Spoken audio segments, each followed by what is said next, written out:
Bismillah, alhamdulillah, salatu wassalamu ala rasulillah wa ala alihi wa ashabihi wa man tabi'ah amma ba'du. Konco-konco sedaya ingkang sangat kawula mulyakaken, kawula hormati, alhamdulillah.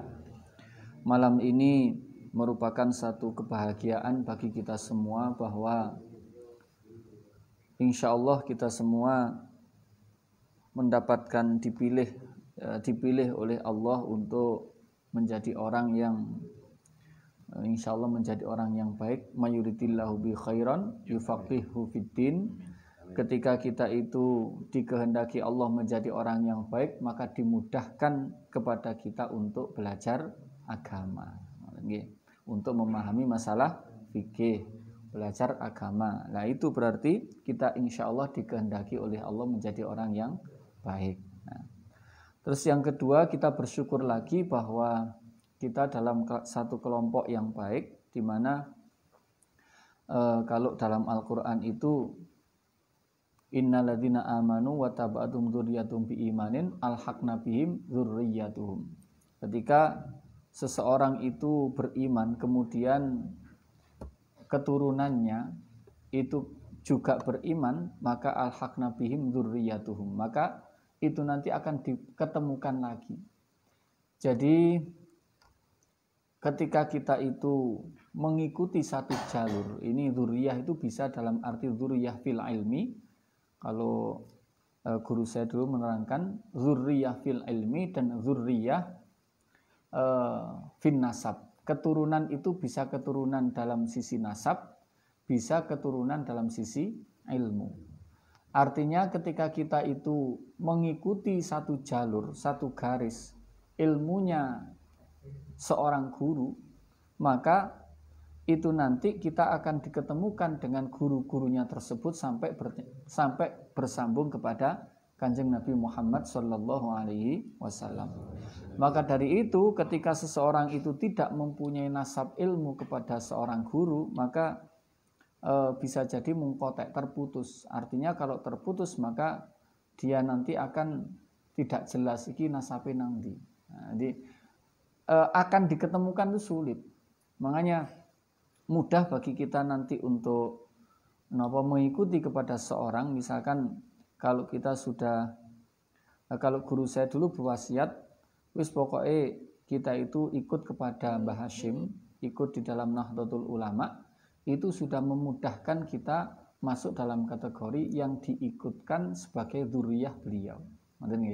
Makanya kita tidak usah jauh-jauh dari kelompok-kelompok ngoten niku, insyaallah niki selamat. Tapi kalau kita itu azl atau keluar dari kelompok-kelompok seperti itu, sawadul a'dham, bersama dengan kelompok-kelompok kecil yang tidak jelas jalurnya, tidak jelas nasab keilmuannya, itu nanti membahayakan. Karena nanti kalau kemudian dikumpulkan lagi di akhirat, itu nanti kita bingung, kita diikutkan kepada jalurnya siapa. Nah, itu kalau dalam sisi nasab kita di dalam masalah ilmu. Jadi ngeten iki melok kelompok-kelompok ngeten iki syawadul a'dham, kelompok yang besar, terbesar di Indonesia bahkan di dunia, bersama dengan kelompoknya Mbah Hashim, itu insya Allah selamat. Tidak usah jauh-jauh. Terus itu yang perlu kita syukuri, kita perlu bangga, kita perlu bahagia bahwa dikumpulkan kita di tempat ini merupakan satu prestasi bagi kita semua. Karena tidak banyak orang yang saat ini dikumpulkan dalam kondisi kebaikan seperti ini. Karena banyak kelompok-kelompok itu, kumpulan-kumpulan kiakeh, komunitas itu banyak, tapi tidak semuanya arahnya pada sesuatu yang positif. Ono kumpulan ini kumpulan ngombe, kumpulan sing gak jelas ngoten niku. Wis ngopi cangkruk gak jelas ngoten niku nggih. Nah niku itu juga kumpulan, tapi kadang-kadang ada yang positif, ada yang tidak. Lek ngene iki mesti jelas ya ngopine ya oleh. Nggih. Ya napa jenenge niki ngajine ya oleh. Tafaqquh fiddin. Kalau kemarin Guson di mana di Selatri itu menyampaikan di akhir zaman itu nanti banyak ulama-ulama itu yang khutbah, yang pandai berpidato, pandai ngomong, tapi tidak alim, tidak ahli bidang fikih, tidak memahami masalah fikih. Sedikit sekali ulama-ulama nanti itu menekuni menyampaikan masalah syariat. Yang banyak itu adalah ahli-ahli khitobah. Nah, itu menjadikan cambuk bagi kita semua, agar kita nanti semakin mendalami masalah syariat, masalah mulai ubudiyah, munakahah, muamalah dan seterusnya, termasuk jinayah. Alhamdulillah kita jenengan melok pengajiannya Ustadz Masyhur saat ini sudah di bab jinayah niku nggih. Nah, itu baik sekali kita mengikuti beliau menerangkan tentang jinayah, karena jarang-jarang sekali ulama itu ngaji itu sampai bab-bab jinayah. Biasanya ngaji oleh bab ubudiyah, wis munggah kelasnya ganti kitab, ganti ubudiyah meneh, ganti kitab ubudiyah meneh. Akhirnya bab muamalah, bab jinayah niku jarang dibahas. Nah, makanya baik kita mengikuti beliau melalui streamingnya, melalui niku pakai apa itu IG, terus Facebook, YouTube nggih. Nah, nggih itu alhamdulillah kalau bisa mengikuti terus, wis gak usah mondok, koyok-koyok mondok nggih. Hemat nggih. Turun di omah tapi serasa mondok. Nggih. Niku penting. Kenapa sebenarnya kita perlu banyak belajar masalah syariat, masalah fikih? Itu karena begini, bahwa agama itu, kekuatan agama itu adalah pada masalah, paling tidak masalah sholat. Makanya kalau disampaikan dalam hadis kan begini, as-sholatu imaduddin, bahwa sholat itu adalah tiang agama. Nah, sholat itu adalah tiang agama. Lek perempuan tiang negara, lek wong lanang tiang jaler. Nah, yes, paling tidak ono prestasi ini ngono lho. Jadi begini, ketika agama itu tanpa adanya tiang, tentunya menjadi tidak kuat. Sehingga yang mendorong, yang menjadikan agama kuat itu adalah ketika seseorang itu menjalankan agamanya dengan baik. Nah, menjalankan agama dengan baik itu harus dimulai dari pemahaman seseorang masalah syariat. Salat yang dikatakan sebagai tiang agama itu nanti tidak akan bisa sempurna kalau seseorang itu tidak menjalankannya dengan benar. Dan benarnya kita menjalankan salat adalah didasari dengan ilmu. Makanya kalau seseorang itu menjalankan ibadah tanpa didasari dengan ilmu, maka dikatakan a'maluhu mardudatun, tanpa didasari ilmu maka ibadahnya tidak diterima, bahkan ditolak. Maka dari itu belajar masalah syariat, masalah fikih niku sangat penting karena ini mendukung tegaknya agama. Nah, maka paling tidak kita itu meskipun gak sampai pinter-pinter nemen, paling tidak kita itu untuk minimal diri kita sendiri itu ibadahnya sudah benar. Syukur-syukur nanti bisa mengajak kepada keluarga kita menjadi ibadahnya juga benar dan seterusnya. Kalau dengan begitu maka agama ini menjadi tegak. Nah, jadi tegak. Nah, berarti ketika kita bisa memahami masalah fikih dengan baik, kita ikut mendukung dalam tegaknya masalah agama ini. Karena dari masa Kanjeng Nabi sampai sekarang itu tentu kemundurannya sudah sangat parah. Jadi tambah suwe tambah rusak. Tambah suwe tambah rusak. Makanya kalau dulu ulama itu disambati, ada seorang ulama itu disambati, Syekh, gimana hukumnya orang itu lupa dia itu punya hutang sholat berapa? Ditakoki ngoten. Terus Syekhnya menjawab begini, nangis Syekh itu. Kok ono wong lali salat? Nah, kok ono wong lali sampai gak salat itu kok ono? Jadi kalau dulu begitu itu sesuatu yang aneh. Ada orang sampai lali sembahyang. Lah kalau sekarang diwalik, kok ono wong salate pepek ngoten nggih. Kok ono nggih. Jadi kalau sekarang itu zamannya ya hampir sama mek diwalik titik ngono ya. Nah, titik. Kalau Kanjeng Nabi itu sedikit tidurnya, kalau kita sedikit tidur, ngoten nggih. Kalau Kanjeng Nabi daharnya sedikit, kalau kita sedikit dahar, ngoten. Nah, itu beda sedikit. Nah, maka dari itu paling tidak kita dan keluarga itu jangan sampai selamanya meninggalkan sholat.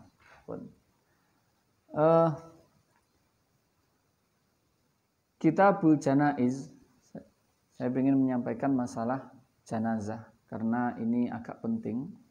Karena berkali-kali kita mengikuti, menemui atau bahkan kita pasti akan segera itu pasti yang jelas. Nah, segera itu karena begini, hitungan segera itu bagi Allah semua itu segera. Tapi kalau bagi kita itu belum tentu. Karena begini, ketika Kanjeng Nabi itu diutus oleh Allah, itu sudah di akhir zaman. Akhir zaman berarti kayak dikani dibak niku napa? Fi dhahril qiyamah nggih. Menjelang kiamat. Kanjeng Nabi Muhammad itu diutus menjelang kiamat, tapi sampai saya durung kiamat ngoten nggih. Nah, jare menjelang kiamat. Nah, padahal sudah lebih dari 1300 tahun yang lalu.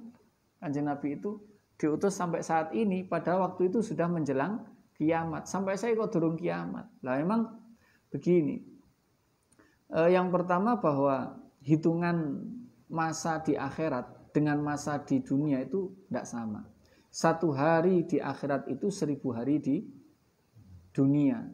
Maka kalau malaikat itu menghitung kita, itu misalkan kiamat itu katakanlah 1000 tahun lagi, itu berarti masih besok wis kiamat. Itu hitungannya malaikat. Berarti kan wis meh toh. Nah, cara hitungan hari akhirat itu begitu. Makanya nanti di akhirat itu ada hukuman, diantaranya hukuman orang tidak sholat itu 1 kali sholat 8.000 tahun. 8.000 tahun. Lek 8.000 tahun lek sak tahu 1000 tahun iki 1000 dina. Nggih 1000 tahun dek kene di sana 1 hari terus dipingno pira mari ngono. Lah wis gak karu-karuan. Makanya beratnya orang itu meninggalkan sholat. Al-janaiz, apa yang dimaksud dengan jenazah? Jenazah itu adalah sebagai nama untuk mayit,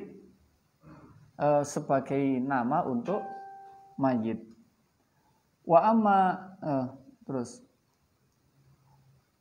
di dalam kitab ini yang dimaksud nanti adalah masalah yang akan dibahas, masalah tajhizul mayit, merawat jenazah, mulai dari memandikan, mengkafani dan menyolatkan kemudian menguburkannya. Wa yustahabu dzikrul mauti biqalbihi. Disunnahkan setiap orang itu mengingat kematian di dalam hatinya. Wajib kita itu eling mati. Makanya ada kelompok namanya eling pati niku nggih. Kelompok Islam Gus niku lho. Putrane Yai Suyuti Dahlan niku, Nurul Ulum niku.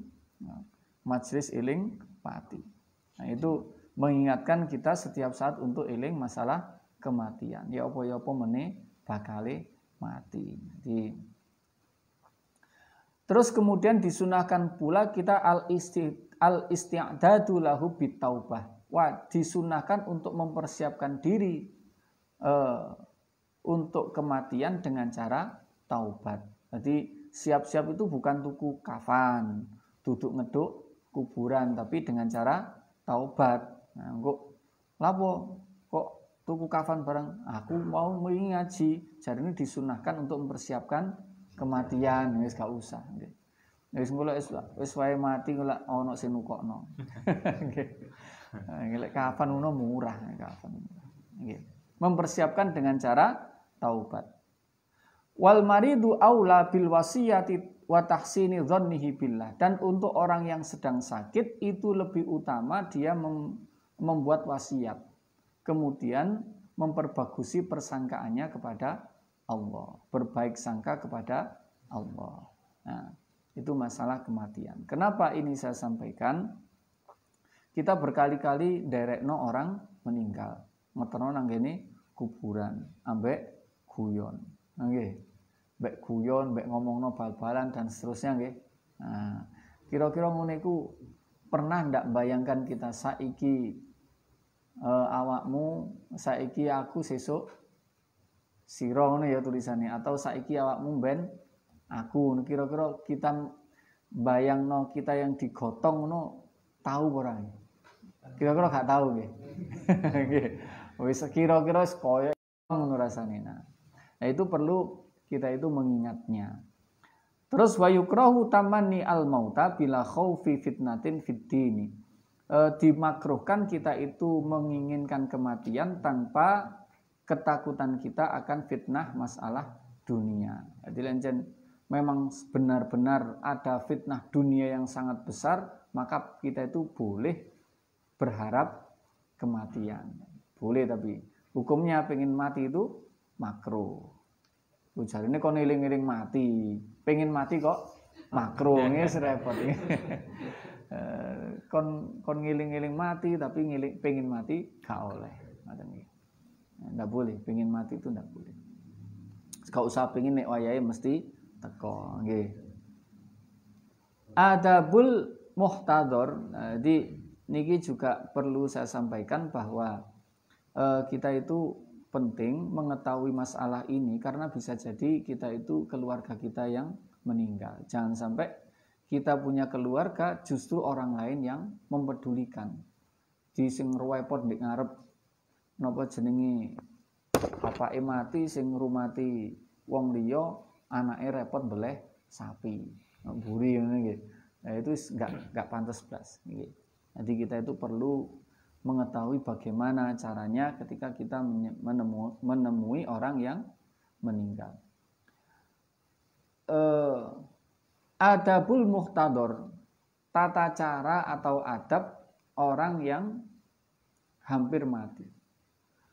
Al-muhtador huwa man hadarahu al-mautu walam yamut. Orang yang menjelang mati tapi durung mati. Apa adabnya? Yang pertama, yudja'u al-muhtador ala jambi al-aiman ilal qiblat. Orang yang menjelang mati itu ditidurkan miring menghadap kiblat. Jadi koyo wong mati ini kalau nggih. Jadi sirahe madhep, sirahe ndek lor, nggih. Sikile ndek kidul, awake madhep ngulon. Kalau orang hampir meninggal itu dibegitukan. Diiringno madhep kiblat. Fa in ta'adzara ulqiya ala qafahu wajuhu wa akhmasahu lil qiblah. Kalau tidak memungkinkan diiringno, maka melumah diarahkan, kakinya itu diarahkan menghadap kiblat. Jadi sirahe dereh sisih etan, nggih. Dikai bantal, sikile madhep ngulon. Jadi seperti itu. Kalau tidak memungkinkan miring. Kalau bisa miring diiring nonengan, diiring nonengan. Kalau tidak bisa dilumahkan dengan dihadapkan ke kiblat. Yang kedua, ayyulaqona asyahadah, ditalkin, diurui membaca syahadat, birrifkin dengan lembut, ojo disentak. Oh ya, Pak, syahadat. Pokoknya Pak nyebut Pak, oh serepot iki. Diurui, enggak but ya. Diurui membaca syahadat, ditalkin. Wala yulahu alaihi, dan jangan dipaksa, lembut kira-kirane tidak bosan. Ojo terus-terusan. Wala yuqaulahu qul, ojo ngene ngomong, Pak tirokno. Asyhadu alla tirokno, ndak begitu. Langsung kita membaca syahadat atau membaca la ilaha illallah. Wal afdal talqinu ghairil warid. yang paling afdol yang menalkin itu selain ahli waris. Jadi sebaiknya bukan ahli waris, untuk anaknya itu sebaiknya orang lain. Sebaiknya ya. Kenapa begitu? Karena kalau ini ya ada baiknya ada tidaknya. Yang baik dilihat kondisinya ya, dilihat kondisinya. Kalau memang nanti yang menalkin itu ahli waris, ada kesan bahwa dia itu pengen ben cepet mati, gitu. Nah itu malah enggak baik nanti. Karena pernah ada WA itu begini. Nak sepurane gak iso teko, awakku rada gak penak pas ada acara di anaknya itu. Oh nggih, mugi-mugi ndang mati ngono ya. Nah, jawab iku mugi-mugi ndang mati ngono. Nah, terus mana HP tutup. Dibali gak diangkat. Angkat telepon mbek nadane marah-marah ngoten. Terus mari ngono begitu diangkat didelok ketikane loh keliru. Karepe napa? Mugi-mugi ndang mari. Salah ketik dadi ndang mati. Jadi memang kalau anak yang menalkin itu bisa jadi nanti ada kekhawatiran, ada harapan ben orang tuanya itu ndang mati. Karena begini, repot memang. Anak itu atau ahli waris itu ketika orang tua meninggal disebabkan lantaran dia, itu nanti dia tidak berhak mendapatkan warisan. Misalkan gini, ono anak buah kulite gedang, nah, kulite gedang, gak sengaja wis pokoke dibuat biasa ngono. Terus kemudian wong tuane kepleset kulite gedang itu, lah maka anak ini tidak berhak mendapatkan warisan. Oh iya, karena dia penyebab kematian orang tuanya. Oh, ya. Itu karena kaidahnya kan man ta'ajjala syai'an qabla awanihi uqiba bi khirmani. Orang yang menginginkan sesuatu sebelum masanya, dia akan terhalang dari bagiannya. Akan terhalang dari bagiannya. Nah, itu diantara contohnya seperti itu. Jadi ini sebaiknya bukan ahli waris. Tetapi misalkan kalau memang orang tua itu menghendaki anaknya atau istrinya meminta untuk menalkin, maka ya dituruti. Seperti Kiai Basori Alwi itu sebelum kematiannya, beliau sebelum sedonya itu memanggil putranya. Aku talkinan, minta beliau itu tahu kalau mau meninggal. Jadi langsung beliau minta talkin, putranya langsung mengucapkan. Begitu mengucapkan, beliau langsung menjawab dengan lebih lantang daripada yang nalkin. Banteran beliau. Di beliau itu sampai saya ngaji terakhir beliau itu kira-kira meninggal hampir kurang-kurang tidak sampai 1 bulan, 2 atau 3 minggu. Itu pas saya ngaji pada beliau. Itu putranya waktu itu cerita. Setelah ditalkin itu setiap beliau mengucapkan sesuatu itu sama sekali tidak mengucap apa-apa. Sama sekali, diam. Diajak ngomong sudah tidak mau. Kenapa kok begitu? Beliau kok tidak ngendiko sama sekali. Beliau khawatir nanti kalimat terakhir yang diucapkan bukan kalimat tahlil, bukan kalimat syahadat, tetapi jawab omongane, jawab pitakonane keluargane. Jadi dia benar-benar diam biar nanti kalimat terakhir yang keluar itu ya yang ditalkin tadi itu. Tidak ada kalimat lain. Itu ketika menalkin kepada keluarganya. Terus kemudian ayyaqra'a indahu surat Yasin war-Ra'd. Membaca di hadapannya surat Yasin dan surat Ar-Ra'd. Nah, kenapa surat Yasin? Karena Yasin itu mengandung tentang perkara-perkara yang berhubungan dengan hari kiamat dan kesulitan hari kiamat. Terus kemudian mengandung pula masalah perubahan-perubahan dunia, tentang masalah kiamat. Terus menyebutkan tentang surga, menyebutkan tentang siksa neraka. Itu yang ada di dalam surat Yasin. Maka agar nanti calon mayit itu mendapatkan fadilah dari apa yang dibaca itu ya maka bacanya dengan jahar, dengan keras. Itu ya, dibaca dengan keras surat Yasin. Dan fadilah yang lain karena ketika Yasin itu dibacakan, orang itu jika oleh Allah dikehendaki untuk sembuh, itu dipercepat kesembuhannya. Jika dikehendaki diambil, itu disegerakan pengambilannya. Itu ya untuk surat Yasin. Terus yang kedua, untuk surat Ar-Ra'd itu dikatakan di dalam hadis bahwa innaha tuhawwinu khurujar ruh. Karena surat Ar-Ra'd itu mempermudah keluarnya ruh. Jadi wong meh mati itu biar ndak terlalu lama itu bacakan Ar-Ra'd. Tapi ojo banter. Mulai banter pokoknya wong tuane paham. Weh kon aku udah mati yo. Nggih. Pelan mawon yang dibaca. Yes keluargane maca kabeh, maca Yasin ada sebagian yang membaca Ar-Ra'd dengan lirih. Biar nanti tidak ada persangkaan buruk dari orang yang dibacakan itu tadi. Pun itu sebelum kematiannya. Kemudian sesaat setelah kematiannya, ma yusannu ba'da mautihi wa qabla ghuslihi, apa yang disunnahkan setelah kematiannya dan sebelum dia itu dimandikan.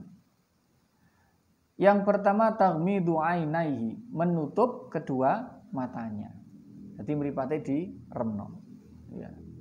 Kenapa? Karena seseorang itu ketika ruhnya diambil itu biasanya mengikuti. Jadi mripate iki mendelik ora mergo napa jenenge ora mergo lara-lara ya mungkin nggih, mungkin. Mak yang jelas disampaikan di beberapa kitab itu karena ruh itu diikuti oleh ketika ruhnya itu keluar mripate iki melok, delok. Nah, makanya biasanya melek gini menghadap ke atas, yaitu diremno. Terus syaddu lahyaihi bi isabati aridatin bi rob yarbituha fauqa ra'sihi. Terus menutup apa nih rahang, kedua rahangnya ditaleni dengan tali dicancangkan ke kepala. Ditaleni. Kenapa kok begitu? Karena tidak agar kalau mulutnya itu terbuka tidak kemasukan hewan. Terus yang kedua biar tidak tampak buruk. Wong ki lek ngowoh lah elek loh. Wong urip lek ngowoh elek pemane mati. Akhirnya ditaleni biar tidak ngowoh. Karena mingkem itu ada satu kekuatan yang Allah berikan kepada kita sehingga kita itu bisa mingkem. Karena kalau kita itu normal tanpa kekuatan sama sekali itu mesti ngowoh. Nah, dia alhamdulillah seiso mingkem. Nah, itu perlu kita syukuri berarti urip. Jadi wong elek mati biasanya wis ndak ada kekuatan untuk mingkem itu ndak ono. Nah, kedep ya gak iso, mingkem ya gak iso. Nah, itu kalau orang sudah meninggal. Kemudian tali numakok mafasilihi walau biduhnin inihtija ilaihi. Kemudian melemaskan mafasilihi napa ros-rosan napa niki. Persendian, melemaskan persendian. Meskipun dengan diberikan minyak. Jadi orang itu kalau meninggal, kalau dinjarno akan kaku. Jadi begitu meninggal di ngenekno sikile dikenekno, tangane diginikan terus di sini juga dilemeskan dulu. Kakinya juga begitu, dilemeskan. Nanti untuk mempermudah perawatan. Karena kalau tidak dilemeskan dulu, nanti sulit ketika memandikan, mengambil pakaiannya juga begitu. Itu sulit. Jadi dilemeskan dulu. Dan nggih, mari ditaleni terus dilemesno. Jadi kene ditekui, sikile ditekui. Ngono ya. Mbok wae ketemu tenan lali. Ya semoga-moga ndak lupa. Terus naz'u thiyabi mautihi wa satruhu bi thawbin khafifin. melepaskan pakaian yang digunakan waktu meninggal itu, kemudian menutupi dengan pakaian yang tipis. Wong kene biasa tutupi sewek. Kenapa gak kemulbruk kayak? Nah, seakan apa sewek bener. Nanti ada memang orang dulu itu sudah ngerti ilmu nih. Mek umume sewek tapi gak ro ngilmune. Wis pokoke biasanya sewek. Sewek itu pakaian resmi kematian. Tutup resmi kematian. Emang begitu. Jadi Pak, sewek itu kan tipis. Itu memang begitu caranya. Terus wad'uhu ala saririn, ditempatkan di amben, ojo di lemah. Ya di amben. Yustaqbalu bi al-qiblata kal muhtador, dihadapkan menghadap kiblat. Ini turun ditusis kono, dihadapkan ke kiblat. Terus yudau ala batni syai'un saqilun, kemudian taruh di atas perutnya sesuatu yang berat. Ojo nemen-nemen ya pokoke kaya kira-kira abot sak kilo napa setengah kilo ngoten nggih, aja abot-abot. Supaya tidak melembung, biasanya perut itu terus kemudian menjadi membengkak. Nah itu biar tidak bengkak dikasih sesuatu yang agak berat. Nggih, napa buku napa-napa ngoten nggih. Itu biar tidak sampai melembung. Ad-du'a lil mayyiti ma'afi lidzalika kulli. Ketika kita itu melaksanakan sesuatu tadi, jadi mulai memeremkan, menutup, menalikan rahangnya, melemaskan ros-rosannya, itu semuanya dilaksanakan dengan sambil berdoa. Jadi ojo meneng tok ae. Wis maca karo maca kulhu napa la ilaha illallah niku terus-menerus. Jadi ini yang belum ada budaya di sini. Itu ketika orang meninggal, ya wis tidak ada suara apa-apa. Sebaiknya ada satu orang yang memimpin, baca terus kulhu, pakai pengeras. Biar semua orang yang datang itu tidak berbicara macam-macam. Malah untuk ngerasan-rasan buri, rame itu. Nah itu biar mereka semua tergerak untuk mengikuti bacaan imam tadi. Baca terus kulhu sampai selesai. Baca kulhu terus ya, surat al-ikhlas terus. Nah. Termasuk yo karo ngiringi jenazah sampai kuburan. Dhisik itu usum ya. Dhisik itu wong nang kuburan itu mesti la ilaha illallah, la ilaha illallah. Saiki kok gak ono ya. Nggih. Coronge nang ndi biasanya digawe. Nah itu bagus sebenarnya. Itu bagus. Adat seperti itu bagus, tapi sudah hilang. Karena arek enom biasanya karo bongok-bongok melayu ngene kok. Sebaiknya nanti yang sing calon-calon mudin itu nanti itu sebaiknya dibudayakan lagi. Budaya yang baik itu jangan sampai dihilangkan. Jadi nggawa jenazah karo maca tahlil itu bagus, mengiringi dengan tahlil. Yubadiru bibiroati zimmatihi, kemudian segera menyelesaikan tanggungannya. Ini durung ditusi, belum sampai dimandikan itu segera menyelesaikan tanggungannya. Ki duwe utang sopo, nah, itu baik itu, karena nanti begitu dikubur kok orang itu masih punya tanggungan itu berat. Makanya Kanjeng Nabi itu pernah tidak mau menyolati seorang sahabat karena dia masih punya hutang. Ya sahabat yang lain nyolati tapi Kanjeng Nabi tidak kerso. Nah itu karena beratnya masalah hutang piutang. Wa infadu wasiyatihi wal i'lamu bimautihi. Kemudian melaksanakan wasiatnya. Nanti ada masalah wasiat ada sendiri. Di wasiat apa yang boleh, apa yang tidak boleh itu nanti ada babnya sendiri. Terus mengumumkan kematiannya. Diumumkan nang spakere musola. Oleh ndak boleh dia.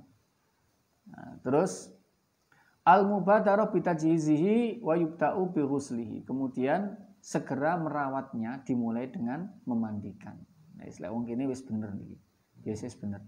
Jadi napa segera dimandikan terus yang masih belum itu kadang-kadang menyegerakan menyelesaikan masalah tanggungan. Jadi begini. perlu kita itu kalau punya piutang, di piutang berarti ono wong utang kepada kita. Niku jangan sungkan-sungkan untuk menagihnya. Menagih hutang itu merupakan satu bagian dari menolong orang lain. Justru wong iku lek duwe utang, kemudian ndak ditagih, kemudian dia lupa, sing diutangi lali, itu nanti malah berat bagi dia. Apalagi utangnya itu tanpa tempo. Utangnya lek ono tempone, itu lebih aman. Lebih amannya itu berarti ada jeda waktu yang dia tidak wajib segera mengembalikan. Tapi kalau utang itu tanpa tempo, itu harus segera dikembalikan. Misalkan ini, aku utang duwike pira 100.000, ya wis iki. Iku boleh langsung dibalekno utangmu. Langsung itu boleh. Kenapa? Karena tanpa waktu. Nah, karena waktu nih. Beda kalau begini, aku utang 100.000 tak balekno ulang ngarep. Nah, itu jatuh temponya baru bulan depan. Tapi kalau tidak dikasih jatuh tempo, itu nanti harus segera dikembalikan. Bahkan saat itu juga setelah uang diterima itu sudah wajib mengembalikan. Oh, itu ya. Jadi kalau kalian hutang itu bikinlah atau bicarakan masalah kapan dikembalikan. Oke. Bicarakan kapan dikembalikan. Terus kemudian kalau memberikan hutang kepada orang lain itu kalau memang sudah waktunya nagih, ya ditagih. Tidak usah sungkan-sungkan. Memang aturan Islam itu begitu. Karena masalah hutang piutang itu berat di dalam masalah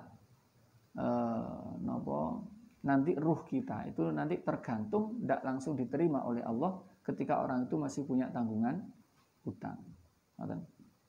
Nah, itu masalah sebelum memandikan. Kemudian apa hukumnya merawat jenazah? Merawat jenazah itu hukumnya adalah fardu kifayah. Bagi orang yang mengetahui dan dia itu adalah muslim dan mukallaf. Dia ana wong kok roh, ana wong mati. Dan dia itu muslim dan mukallaf, maka dia wajib untuk merawatnya. Nah, fala yakfi fi'lul malaikah awin nisa awis sobi illa in ta'ayyana alaihi. Maka tidak cukup misalkan malaikat yang merawat. Nanti ono mayit kok wis dirawat karo malaikat, itu gak cukup. Itu kita harus tetap merawatnya. Misalkan ono mayit tibae moro-moro wis adus, wis dikafani. Tapi yang mengafani, memandikan itu malaikat. Misalkan ono ya. Misalkan tetap dibahas di sini. Itu bagaimana? Tetap kita harus mengulangi untuk merawatnya. Karena hukumnya fardu kifayah. Atau ada yang merawat tapi perempuan. Dan yang dia itu asalnya tidak, hukumnya bukan wajib. Maka juga tidak sah. Harus kecuali memang yang mati itu perempuan. Jadi perempuan yang merawat. Tapi kalau belum, maka itu tidak cukup. Tetapi menurut Imam untuk masalah jin bagaimana? Kalau yang merawat itu jin, misalkan wong iki khodame wakeh, khodame jin wakeh. Padahal haram ya khodam jin ya. Ingat isru to ilmune. Nah, nggih. Khodam jin hukumnya haram. Jadi lek ana wong kok mempekerjakan jin sebagai sebagai pekerjanya, maka itu hukumnya haram. Menikah dengan jin hukumnya sah. Berhubungan dengan jin hukumnya haram. Oh, ini ya. Nikahi oleh tapi berhubungannya gak oleh, repot ya. Nah, repot nih. Gak usah bisa nih. Nah, repot tuh. Nah, misalkan ono sing rabi karo nyapa? Nyiroro lor nggih, ditulis wae sing rabi. Itu menikahnya sah tapi tidak boleh berhubungannya yang tidak boleh. Pun. Dhabitul mayyit alladzi yajibu tajhizuhu. Batasan mayit yang wajib untuk dirawat adalah kullu muslim ghairi syahidin wa ghairi saktin. Setiap muslim yang tidak mati syahid dan bukan anak yang bukan bayi yang keguguran. Di keguguran sing durung ana nyawane, itu tidak ada kewajiban untuk merawatnya. Ngoten nggih. Pun niku sementara. Nanti di sini ada masalah yang akan dibahas selanjutnya, itu masalah hukum merawat orang yang mati syahid. Terus kemudian ada hukum masalah bayi yang keluron itu keguguran. Terus masalah memandikan, mengkafani, menyolati itu nanti selanjutnya. Pun sementara niku nggih. Ada pertanyaan mboten? Wonten? Wonten nggih.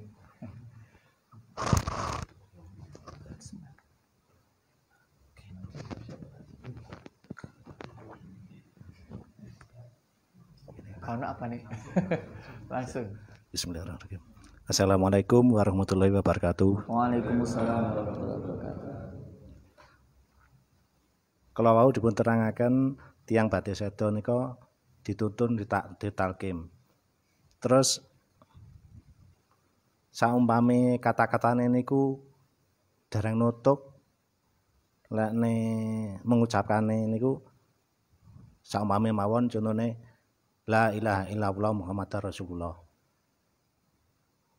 Ananging tutup lekne sanjang niku namung la ilah. Artosipun kan malih tidak ada Tuhan. Dados nek saumpami cekne napa nggih? Cekne mboten menyimpang kali agama dituntun mawon sing sekecawon Allah. Ngoten niku napa diparengaken? Mangkaten wassalamualaikum warahmatullahi wabarakatuh. Nggih. Di wonten kalih nggih.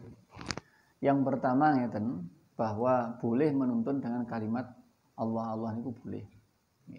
Yang kedua, ketika seorang itu sebenarnya mau mengucapkan kalimat la ilaha illallah, isik teko la ilaha tibake nyawane wis ilang. Apakah itu nanti dihukumi orang itu kafir karena mengatakan la ilaha tidak ada Tuhan?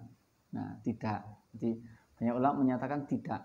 Karena orang itu sudah berniat mengucapkan la ilaha illallah secara sempurna. Tapi durung sampai muni wis dijukuk nyawani ya salah sing njukuk ngono ya. Karepku te muni la ilaha illallah, arep tak tutupno, aku kesusu kok jukuk ya wis. Nah, itu dianggap niatnya itu sudah terlaksana secara sempurna.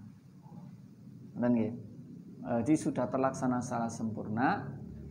Ini juga masuk dalam kategori niatul mukmin khairun min amali. Dia sudah berniat mengucapkan la ilaha illallah tapi durung tutuk sudah diambil. Ini berarti apa? Orang itu dianggap sudah menyelesaikan kalimat la ilaha illallah. Ngoten. Nggih, itu jawabannya begitu. Wonten malih?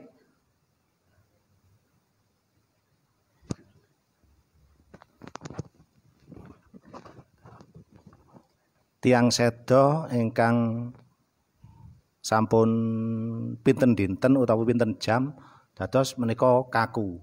Nate nulungi tiang kedelep menika pun 3 dinten nika mboten mungkin lambene niku ditutupaken, mripate ditutup. Terus tiange tasik ngapunten nggih tasik melulu nggih mongoh ngoten. Terus mboten mungkin ditutup, masalah pun kaku. Wonten niku ya napa? Assalamualaikum warahmatullahi wabarakatuh. Waalaikumsalam. Nggih. Jadi perintah agama niku, semua perintah agama itu hanya dilaksanakan semampunya. Ngoten nggih, semampunya. Jadi ketika memang tidak memungkinkan, itu ya wis, seperti ketika mayat itu terbakar, nyunyut. Sudah tidak mungkin misalkan didusi, ya wis gak usah didusi. Kalau sudah tidak memungkinkan, didusi tambah hancur ya wis tidak usah. Nonton nggih. Nah, termasuk niku wau, jangankan masalah niku kan kudune tetap didusi. Tapi misalkan didusi terus ajur. Protol kabeh misalkan karena saking suwene, kena banyu titik nonton wis ajur itu langsung dibuntel mawon. Nah, nonton nggih. Itu karena sudah tidak memungkinkan. Ya, hanya yang memungkinkan saja. Di syariat kemudahan syariat itu begitu. Kalau sudah tidak mungkin kan perkara itu ya sudah tidak usah dilaksanakan karena sudah tidak memungkinkan. Termasuk nutup nopo meripat, termasuk nutup mulut, yaitu begini, tetap ditaleni. Kalaupun tidak nutup ya tidak apa-apa, tetap misalkan ikut kesunahan untuk menaleni. Nah itu tetap dilaksanakan. Seperti ngeten. Ketika seseorang niku ada kesunahan, namanya ghurrah. Ghurrah itu nopo menyempurnakan wudu melebihi dari batasannya agar nanti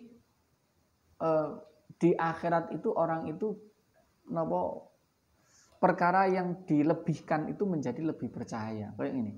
Wong wudu ini kan yang wajib kan cuma sampai tumbuhnya rambut ini batasan atas, bawah, kanan kiri ini. Itu sunnah dilebihkan, roto ombo, kini sampai gulu. Sunnahnya begitu. Kemudian misalkan orang itu mukanya mari tiba misalkan, akhirnya diperban gini. Kan gak iso wudu ini nih. Tapi tetap disunahkan mengusap, membasuh di sekitarnya. Atau tahjil niku melebihkan wudu untuk bagian tangan dan kaki. Jadi tangan kilek kan yang wajib cuma sampai siku. Lah sunnahnya ini sampai atas, sampai duri siku. Mata kaki ini disunahkan sampai ke atas. Nah, misalkan orang yang tangannya terputus, wong tangannya tugel, kan gak iso basuh ini. Apakah masih tetap disunahkan? Ya masih tetap disunahkan yang sini. Oke, tetap disunahkan yang atasnya. Nah, ini meskipun ini tugel, yang sini tetap disunahkan. Ngoten nggih. Jadi niku yang penting napa dengan isyarat, misalkan nek gak disiram banyu gak mungkin iso disepon. Ngoten nggih. Jadi semampunya kesunah tata cara itu dilakukan semampunya. Kalau sudah tidak memungkinkan ya wis, tidak usah dilaksanakan. Nah, ngoten nggih. Bun. Ki paham ora kira-kira? Nggih, wis ngene iku. Wis pokoke ngene iku. Nggih. Bun. Nggih. Nggih bahas wong mati kan tente. Al-Fatihah. A'udzu billahi minasy syaithanir rajim. Bismillahirrahmanirrahim. Alhamdulillahi rabbil alamin. Ar-Rahmanir Rahim. Maliki yaumiddin. Iyyaka na'budu wa iyyaka nasta'in. Ihdinas siratal mustaqim. Siratal ladzina an'amta 'alaihim ghairil maghdubi 'alaihim waladdallin. Rabbighfirli wa liwalidayya wa lil mu'minina amin. Subhanakallahumma wa bihamdik asyhadu an la ilaha illa anta astaghfiruka wa atubu ilaik. Assalamualaikum warahmatullahi wabarakatuh. Waalaikumsalam.